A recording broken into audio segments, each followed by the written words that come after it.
He knew he wanted to hire you. How long did it take you to decide you wanted this job? Well, I'm just getting a chance to sit down and visit with them. You know, like I've said, is when you first get to know somebody, you sit down and talk with them. The words that they use, the stories that they tell. You know, it doesn't matter if you're sitting next to someone in an airplane. Those are the things that are on their mind and is important to them.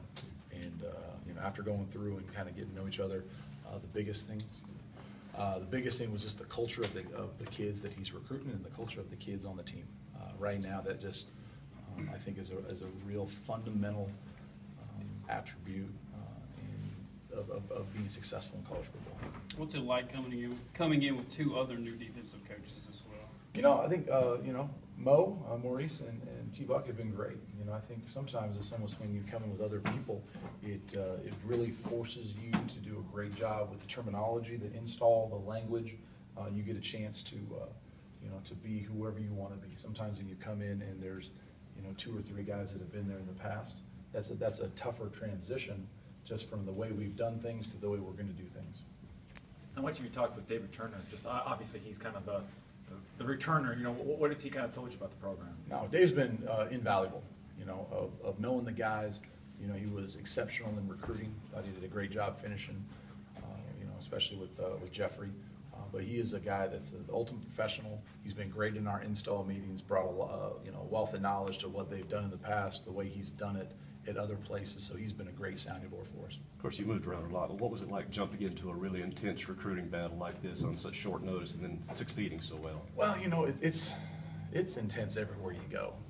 You know, the challenge of this one was you jump in so far downstream. Recruiting to me is all about relationships, and some of those relationships have been developed over longer times. But to get acclimated and to get involved where you have a relationship with the player and the parents, and you can sit there and talk with them, that you got to accelerate that. And you know, when you jump in, you have to lean on the guys that have been here. You lean on Coach Mullen, you lean on, you know, David Turner, you lean on those guys on the side of the ball, and you kind of hop in where you can assist. Early thoughts on your defense and your linebackers? Boy, early thoughts. You know, I like how we've been doing things outside, from the agilities to some of the early morning workouts. You know, right now I've watched every game, and I've watched impact tape of every player that is returning that's going to be playing for us next year. Didn't matter if they redshirt or not. So I have some ideas about them. I'm trying to be very, very patient with my overall impression of what they're going to be as a football player. Every year in college football, you see such dramatic change from one year to the next that I viewed their work, what they did last year, as, you know, that's what they did last year, but I'm not holding them good or things they want to do better. You know, we're expecting them everyone to improve. So all those guys, I'm looking at the skill sets of what they can do and trying to identify spots in which they can help us. But really what they've done, you know, in that film past, you know, that's their current work, but I'm looking forward to what they're going to do in the future. How much of what you like to do schematically, philosophically meshes with what you've kind of inherited, not just personnel, but what they're used to doing here?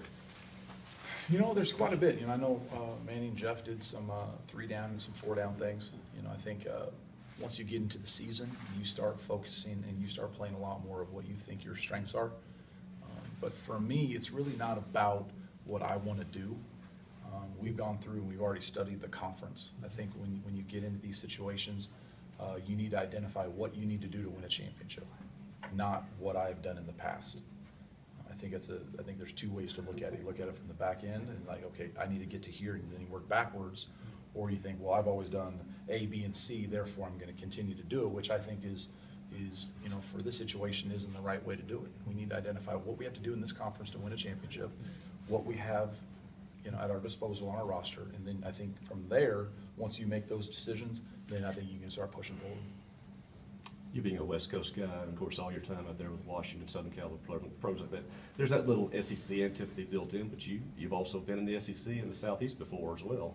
Yeah, you know, I've spent a lot of time on the West Coast. I've spent, you know, 10 years living in the state of Tennessee, though, as well.